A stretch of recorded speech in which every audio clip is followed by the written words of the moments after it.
नमस्कार दोस्तों। El Nino और ला नीना आज का विषय है। तो चलिए शुरुआत करते हैं। पृथ्वी पर जलवायु परिवर्तन सदैव से मानव जीवन को प्रभावित करता आया है। समुद्री धाराएं, पवन चक्र, वर्षा, तापमान और मौसमी परिस्थितियां मिलकर हमारी जलवायु का निर्माण करती हैं। इन्हीं में से प्रशांत महासागर में उत्पन्न दो प्रमुख घटनाएं एल नीनो और ला नीना हैं। दोस्तों, ये दोनों प्राकृतिक घटनाएं विश्व की जलवायु, कृषि, पर्यावरण और अर्थव्यवस्था पर गहरा प्रभाव डालती है। भारत जैसे कृषि प्रधान देश में तो इनका असर और भी व्यापक होता है, क्योंकि यहाँ कृषि काफी हद तक मानसूनी वर्षा पर निर्भर करती है।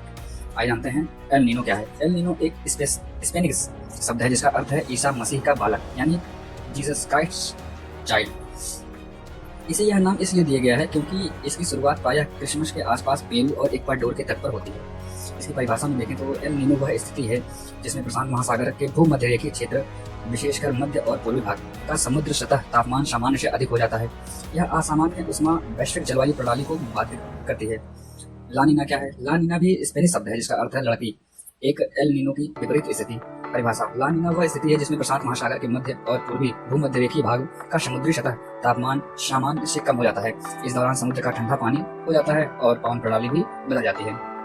एल नीनो और ला नीना का निर्माण के कारण क्या होते हैं? एक, सामान्य परिस्थिति, यानी प्रशांत महासागर के पश्चिमी भाग यानी इंडोनेशिया, ऑस्ट्रेलिया में गर्म पानी रहता है। पूर्वी भाग पेरू, इक्वाडोर में ठंडा पानी रहता है।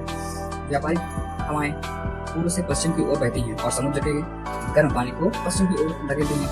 एल नीनो की स्थिति: व्यापारिक हवाएं कमजोर पड़ती हैं। गर्म पानी पश्चिम की ओर जाने के बजाय पूर्वी प्रशांत में फैल जाता है। पेरू और इक्वाडोर के तटीय क्षेत्र में ठंडा पानी ऊपर नहीं आता। इससे समुद्र की सतह का तापमान सामान्य से 2 से 5 डिग्री तक बढ़ जाता है।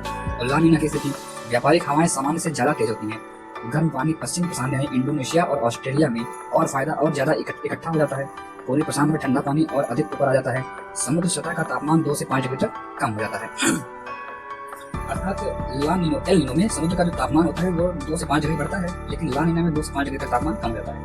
तो प्रभाव क्या है? एल नीनो के प्रभाव वैश्विक प्रभाव देखें तो दक्षिण अमेरिका में सूखापन, उत्तरी अमेरिका में अधिक वर्षा और बाढ़, अफ्रीका के कुछ हिस्सों में अकाल, विश्व तापमान में वृद्धि। भारत पर प्रभाव इसका: मानसून कमजोर पड़ जाता है, वर्षा में कमी आती है, कृषि उत्पादन घटता है और अकाल जैसी स्थिति उत्पन्न हो जाती है। और ला नीना के प्रभाव वैश्विक में दक्षिण अमेरिका में अधिक वर्षा और बाढ़, इंडोनेशिया व ऑस्ट्रेलिया में सूखा, अटलांटिक महासागर में चक्रवातों की संख्या बढ़ जाता है। भारत पर प्रभाव: मानसून सामान्य से अधिक मजबूत होता है, वर्षा अधिक होती है, कृषि उत्पादन में वृद्धि हो सकती है और बाढ़ की संभावना भी बढ़ सकती है। भारत में 60% से अधिक खेती मानसून पर निर्भर करती है। 60% से अधिक खेती मानसून पर निर्भर करती है। एल नीनो के कारण मानसून कमजोर होने पर गेहूं, धान, दाल, गन्ना आदि का उत्पादन प्रभावित होता है। ला नीना के कारण अच्छी वर्षा से कृषि उत्पादन बढ़ सकता है, लेकिन बाढ़ की स्थिति भी नुकसान पहुंचा सकती है। एल नीनो और ला नीनो में अंतर देखें तो इसकी परिभाषा में देखें तो एल नीनो समुद्र की सतह का तापमान सामान्य से अधिक होता है और ला नीना में समुद्र के सतह का तापमान सामान्य से कम होता है। एल नीनो के प्रभाव में देखें तो सूखा और कम वर्षा और ला नीना में अधिक वर्षा और बाढ़। एल नीनो में व्यापारिक हवाएं जो होती है कमजोर होती हैं और ला नीना में प्रबल होती हैं।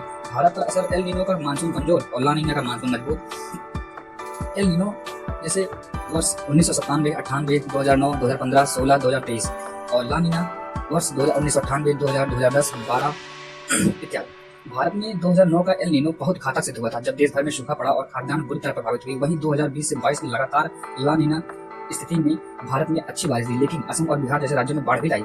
समाधान और निवारण में देखें तो वैज्ञानिक पूर्वानुमान प्रणाली को मजबूत करना, जल संरक्षण और सिंचाई व्यवस्था में सुधार, फसल विविधीकरण, कृषि बीमा योजनाएं, आपदा प्रबंधन की तैयारी। निष्कर्ष में देखें तो एल नीनो और ला नीना केवल समुद्री घटनाएं नहीं, बल्कि ये पूरे विश्व की जलवायु, कृषि और अर्थव्यवस्था को प्रभावित करने वाली शक्तिशाली परिघटनाएं हैं। भारत जैसे कृषि प्रधान देश के लिए इनका अध्ययन और पूर्वानुमान अत्यंत आवश्यक है। यदि हम समय रहते उचित कदम उठाएं तो इनका नकारात्मक प्रभाव को कम किया जा सकता है और सकारात्मक प्रभाव का लाभ उठाया जा सकता है। तो दोस्तों धन्यवाद। अब हम मिलते हैं अगले चैप्टर में। तब तक के लिए अपना ख्याल रखिए।